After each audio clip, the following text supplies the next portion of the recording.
अस्सलामुअलैकुम।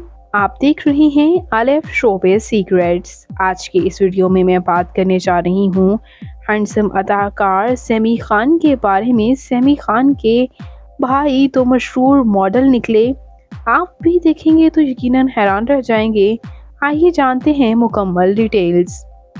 उससे पहले अगर आप मेरे चैनल अलिफ शोबे सीक्रेट्स पर नए हैं तो मेरे चैनल को ज़रूर सब्सक्राइब कर लें, वीडियो को लाइक कर दें और बेल आइकन पर भी ज़रूर प्रेस कर दें।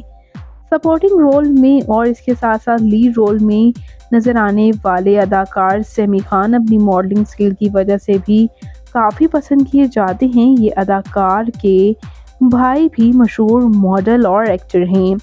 जी हाँ व्यूअर्स, बहुत कम लोग ये बात जानते हैं कि तैफूर खान सैमी खान के भाई हैं और Taifur Khan as a actor, as a model और एज अ म्यूजिशियन भी काम कर रहे हैं। इनके भाई का एक अपना म्यूज़िक ब्रांड भी है।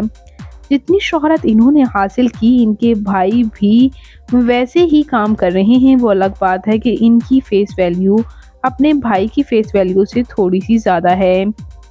तो सैमी खान के भाई तैफूर खान जो कि एक्टर हैं, आपको कैसे लगे कमेंट्स में अपनी कीमती राय का इजहार ज़रूर कीजिएगा। और मज़ीद इंटरेस्टिंग वीडियोस के लिए मेरे चैनल अलिफ शोबे सीक्रेट्स को ज़रूर सब्सक्राइब कर लें।